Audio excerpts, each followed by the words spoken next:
Hi everyone, today I wanted to show you a couple different things that I do for my genealogy. I'll probably have several episodes of this, so it's not overwhelming because it's a lot of information.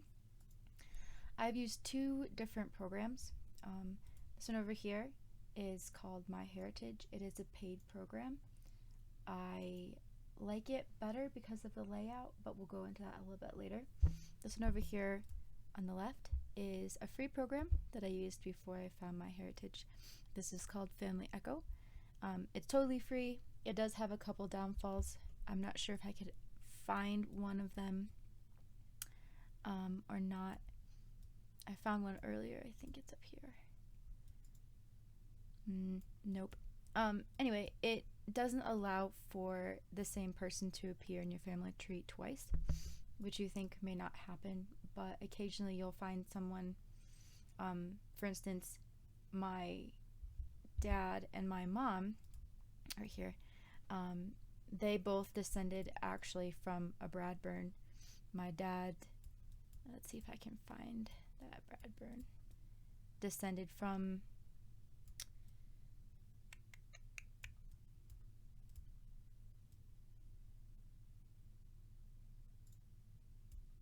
right here, Anne Vernon and John de Bradburn.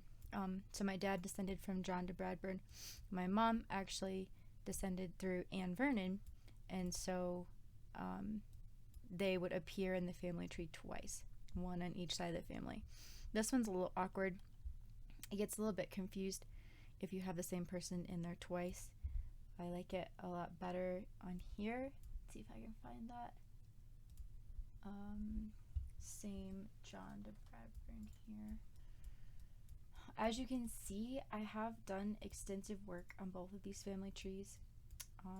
It has taken me a lot of time and effort.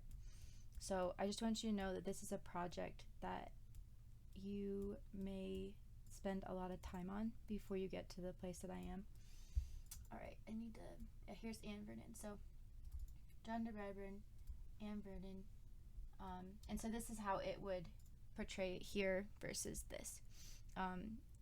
If you are not OCD like I am, over here the free version, the Family Echo version, might be fine for you. This does cost, I think, about $200 a year. So if you're not dedicated to genealogy, I would definitely start with Family Echo. On Family Echo and any genealogy program, you can export your family tree just like you would a Word document or a PDF and open it in a different program. So if you start over here in Family Echo, you can move to MyHeritage, and if you are in MyHeritage, decide $200 a year is too much, you can always transfer back to Family Echo. Not a problem. Alright, let's go back to me here. One of the things that I wanted to show you, we'll get into actually how I research and what I do to discover ancestors and to prove the information that I find online. I just kind of wanted to show you the differences between these two programs before we get started. We'll start over here in Family Echo. To add a person in Family Echo, let's see if I can find someone. You would just click on their name here. Over here you have a couple options. Add parents. It throws in mother of Margaret, father of Margaret. You can, if you know their names, you can add them in there, and that's pretty straightforward. Over here, let's see, if you wanted to add John Curran's father, it's a lot more, it's an easier layout for me personally visually, but you just click on the add father and you'd put the information in. Okay, so one thing that I would suggest, first off, once you decide which program you're going to use, Family Echo or MyHeritage, I can do in either program. So if you guys reach out and you're like, hey, we're all going to be in MyHeritage, there is a free version of MyHeritage that doesn't look like this, that's a computer program. Mine's backed up on the cloud, which is why it looks like this. I can show you how to use any of these programs. I'll probably be working in MyHeritage unless nobody wants that. It's the one I'm most familiar with. One of the things I would say is, to get started, you will need, actually let me throw up a sticky note.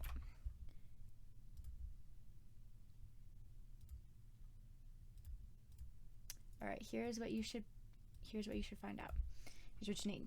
Okay, to begin, you guys can watch my terrible typing skills. You need your parents' names, dates of birth, and places of birth. Now, your parents may be alive, they may not be alive. Unfortunately, genealogy is easier if people are dead. Think about that for a second. The hardest generations that you'll find are the ones still living or their parents, so they're recently deceased, are very difficult to track. You would think that is not true. I've found people that are way easier to track in the 1500s, whereas this woman here, Callie Arnett, does not appear. Callie Arnett Bradburn, she's my grandmother. She died in 2000. There is basically no information for her online. Now, my dad knows all the information about his mom and his dad. And so this is a great time to have your kids or you, whoever's doing this, call their grandparents, your grandparents, great aunts, great uncles. There's always one person in every family tree that has some genealogy research. It's almost inevitable that you'll be able to find someone that has the research or that remembers these people. And right now, during the coronavirus, I feel like it would be a really good thing to check in on people and have something specific to talk about rather than, are you just okay, and then hang up. But are you okay? I'm working on this cool project and I'm wondering if you remember where Helen Unger was born. That's my great grandmother. Anyway, here's what you're gonna need to start out with. Choose which of these programs you want. So Family Echo or MyHeritage. Now Ancestry.com has one of these as well. I've never used Ancestry.com, but a lot of people have great success with that. So you can also use Ancestry. We'll put that in there. Figure out which one, Ancestry. Figure out which one you want to use. Start a profile. Ancestry and MyHeritage are paid. Family Echo is free. Unless you get the version of MyHeritage that is the computer program, then it's free. Decide what you're going to do. Then know your parents' names, dates of birth, places of birth. If they're still alive, call them. If you don't know, there's no shame in not knowing. Sometimes it's not something you talk about. You may know your mom's birthday, but not her birth date, and so it's okay to call and find out. I also have used Facebook to stalk people and find out things like this if for some reason you're not on great terms with someone that you need information from. Not the best option, but if that's what you have to resort to, that's okay. So your parents' names. So here I am right here. We'll move this over so it stays on the screen. Here I am right here. My parents are Curtis and Kathleen Bradburn. Over here, this is where they are. Oops. Their parents are also, I know their parents because I know my grandparents, but even I wouldn't be able to recall to mind my grandparents' birth dates and the places they were born, and both of those are really important when you proceed. So, parents' names, dates of birth, places of birth, their parents, names, dates of birth, places of birth. Okay, so probably that's the last generation that you will have that's still living. Possibly not, but possibly these people are still living. Generally, I have one set of grandparents that's still alive. Their set, as you can see here on the screen, died in 2000. That I can't just call them and ask them about their parents. But Helen and Julian, they do appear online, and we'll talk about that later. So call people, find the information. It's super important that you know if you can find out where they were born, because unlike myself, Bradburn is a very common name. My married name is George, which is very common. Bradburn's very uncommon, and so it was very easy for me to trace certain Bradburns. I think there's like 2,000 Bradburns in the whole world living currently, and we're all related. So it's not a last name like George or Smith or something slightly more common. And so knowing when they're born exactly and where they're born exactly can go a long way toward figuring out who they are, which iteration, which Craig Bradburn is your ancestor, which Georgiana Eaton is your ancestor, if you know they were where they were born. All right, so I'm going to minimize this over here and go. I was going to show you. Also over here, have a notebook ready, because this is a hobby that no one will ever ask you about, because no one wants to hear stories about really long dead people. But you may find that there's an interesting thing that you want to remember. You can jot it down. There's not a really good way in either of these programs to make notes that you can easily find unless you remember the name of the person. As you can see right here, this family tree that I'm working on as all direct ancestors has 2,000 people, and there's no way that I can remember which exact person did something remarkable generally. Sometimes you can, sometimes you can't.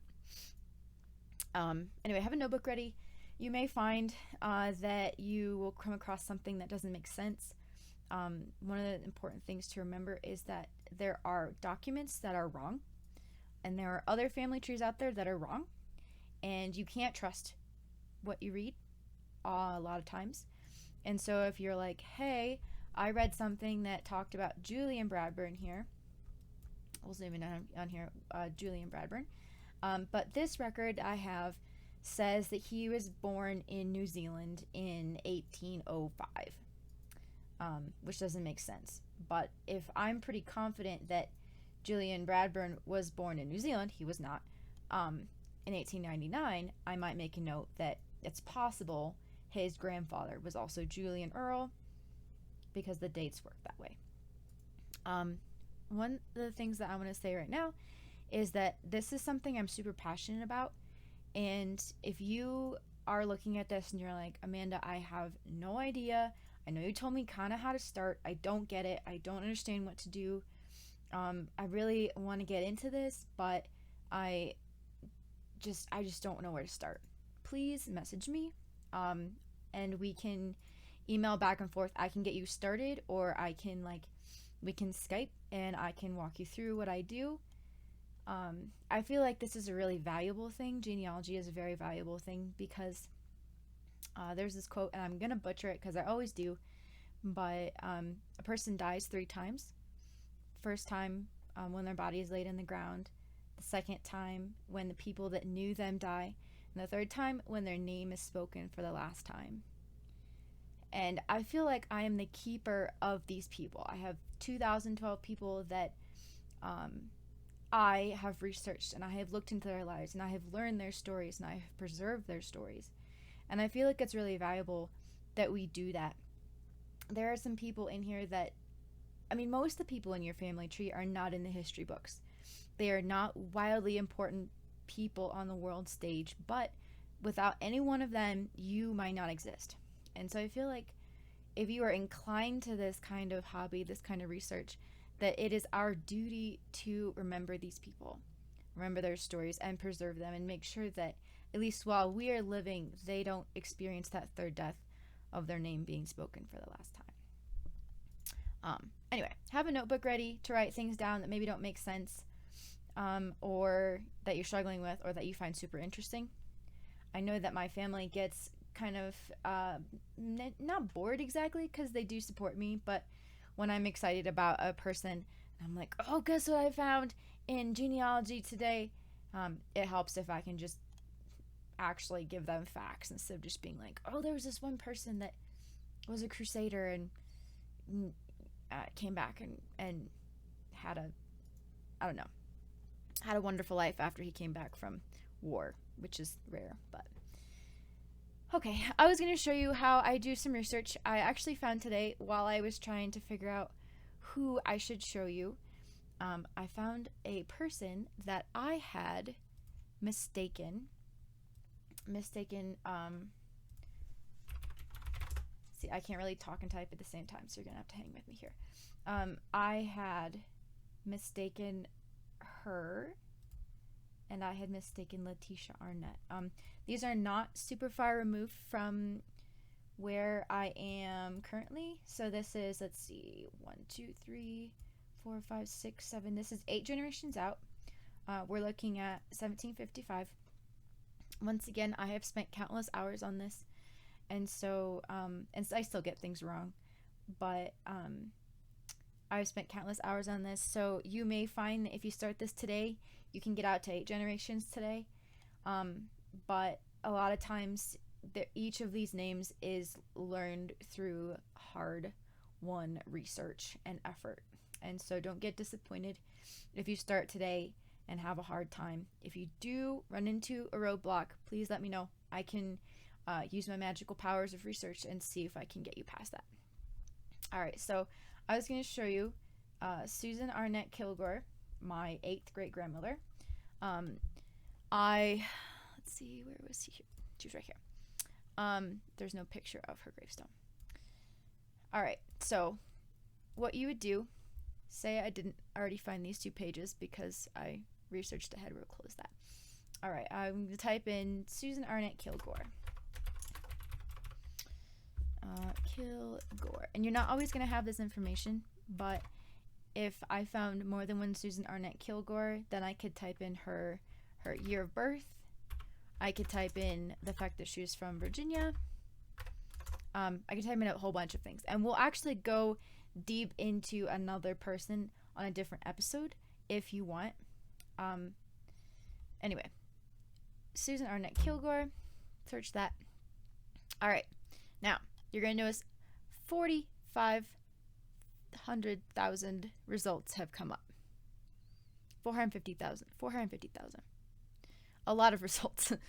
There are some accounts, there are some sources that you can trust, some sources that you should not trust alone, and some sources that are an amalgamation of everything that everyone has ever put online about this person, and you're going to find that a lot of those are pretty wrong. So, WikiTree is not to be trusted.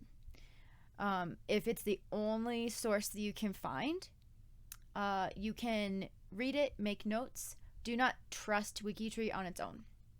I have a rule that I want to find 2 to 3, preferably 3, but it's not always possible, separate sources that confirm something for me. So, we're going to look into Susan and Hiram here. But if I only found one source that talked about Hiram, I would make a note of that information, but then I would keep searching until I found another source that was clearly not copy-pasted. You'll notice that a lot of them are copy-pasted, to be able to trust that source. Because there's nothing more disappointing than making it to George Washington or Henry VIII or Charlemagne or someone that you recognize and you're pretty excited to be descended from, and then realizing along the way that you didn't do the proper research and you're actually wrong, and you have to either start again to prove it again, or you're not actually related to that person and all of your effort has been for nothing. That's disappointing. Don't do that. Now, if you find someone on Find a Grave, that is to be trusted 99% of the time. A lot of times there will be a photo of a gravestone, or you can request a photo of a gravestone. And then there are these people that go out and they will take photos of headstones for you. I have done that for people. Back in Indiana where I lived, there was some small gravestones where we lived, just kind of in the woods. And I took photos of them for people.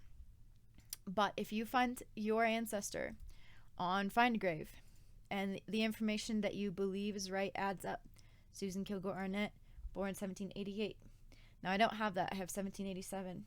I'll have to do some research to figure out which is correct.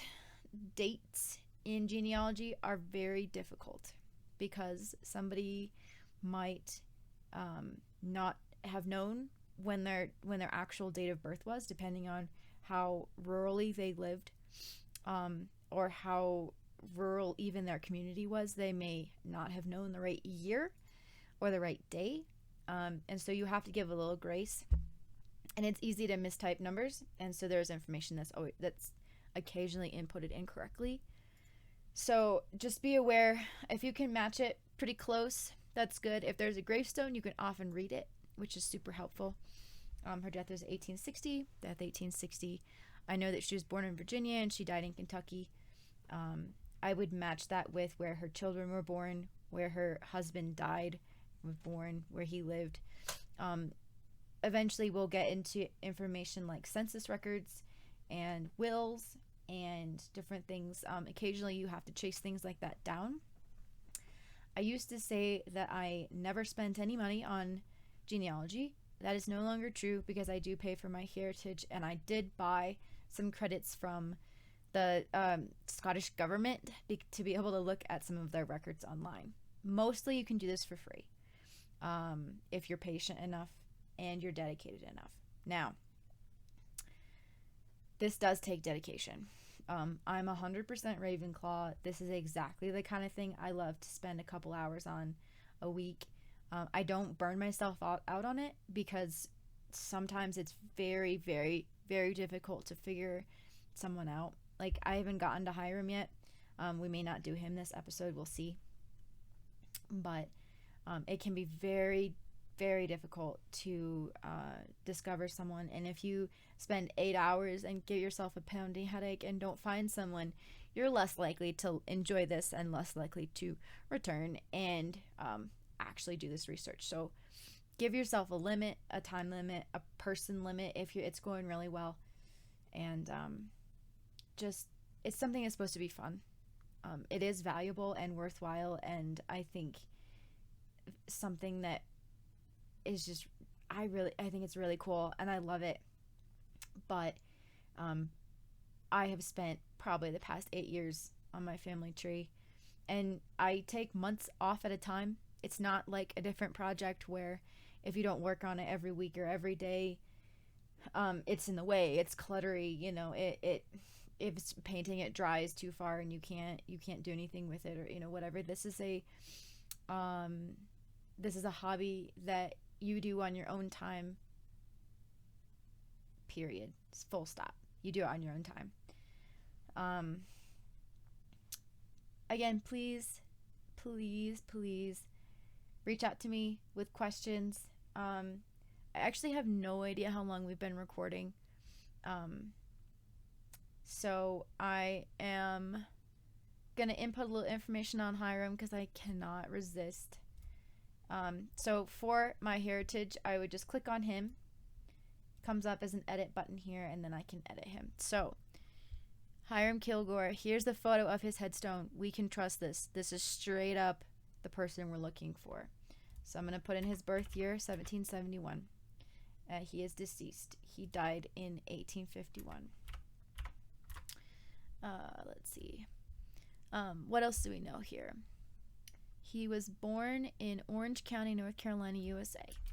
I'm just going to put that in here.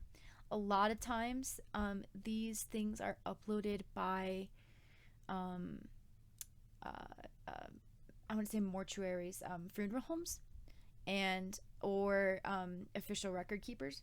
And so you can often trust what these say. Honestly, it's a within reason thing. If you find information that disagrees with what you're doing, that's fine. Oh, whoops. Talking and trying to type at the same time again. Just be aware that you're gonna find some things that may not agree. It's okay. Just make a note. I will show you how to make a note. So this guy is buried in Kilgore Cemetery, Scott County, Virginia, which matches up with what we know that his daughter was also born in Virginia. He was born in North Carolina. Not super uncommon for them to expand westward in this time period. Let's see. So we've got on his gravestone, it says, son of Robert Kilgore, husband of Rebecca Renfro. So his wife's name is Rebecca Renfro. She either is not in this cemetery, or just isn't linked here. Sometimes, this is something that I will try not to rant on too much, but sometimes there are people that do family trees and they don't include the women at all. So you would have, let's add Hiram in here and we would look at it. So Hiram would be connected to his daughter, but we would not add his wife. We would add his father and his father and his father. But you would only trace the men in a family tree, which I think is completely bogus. Yes, the men are easier to trace, but that doesn't mean that we can leave out the women. They are just as important, valuable, and interesting as the men. So if you have My Heritage, this thing will pop up. This is a record match. We can click on this. It may tell us that someone else also has Hiram in their family tree. So yeah, Genie World family tree, don't really trust that. Family Search family tree, also don't trust that. Wikitree, don't trust that. But we can use these to confirm information that we believe we know. So Hiram Clayton Kilgore, we don't have his middle name here. That's fine. Born 1771 in Orange, North Carolina. Died in Nicholsville, Scott County, Virginia. Yep. Father's Robert. Mother is Winifred Kilgore. See, her last name is Clayton, so it is not would not be uncommon for his middle name to be Clayton. His wife's name is Rebecca Renfro. Children, siblings. So this looks pretty accurate from what we have here that we trust. Find a grave. This looks pretty accurate over here. I'm not going to review the matches. I'm just going to go back to him in our family tree. I'm not going to dig deeply into this.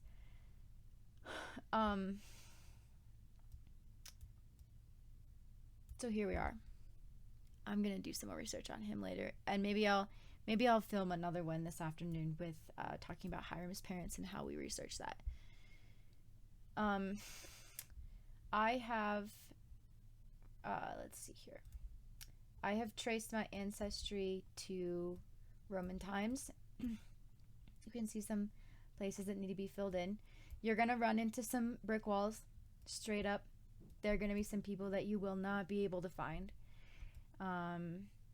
Luckily, there are plenty of places now that are kind of finally catching up with the modern digital age, and they're digitizing their records so you can find them online. I have never traveled for genealogical research. I know a lot of people have, but I have never done that. I do all of my research online. You will find that some people have changed their names. I was going to see how far back I could go. You will find some people that their names were spelled wrong or differently, or when they came over from Scotland, the person that took their name down at Ellis Island or however they got into the country really didn't give a rip and just spelled it however they wanted. So on this lineage, I've traced my family member, myself, and whoever this connected to, back to Eochaid the Fourth, Macfergus, King of the Scots in 800. We get back this far. There are some people that they're probably myth, they're probably not real, but I don't know about him. So that came through. Let's zoom in here. That came through Reuben Arnett. So that came through this same family line, just through Susan Kilgore's husband, Reuben. All right, so how do you search? We're going to talk about that next time. We got lucky with Hiram. We had to find a grave on him. What if you can't find a find a grave account on a person? What if you don't have all the information? What if you talk to your grandparents, but they didn't remember when their parents were born, where they were born? They didn't remember some important information. That's okay. It's not the end of the line. Don't give up yet. I wish I could start from scratch and show you how that's done. We can pretend that Hiram is our start from scratch. He's right over here. But I don't know. We'll get we'll get there. So, thank you for joining me. This has been a real pleasure. I really hope that you enjoyed it. I really hope it's interesting. I hope that enough of you tell me that you enjoyed it and it's interesting so I can continue this, because this is something that I truly enjoy. Once again, here's a list of things that you need to get started. But thank you for joining me, and I think you are all absolutely fantastic.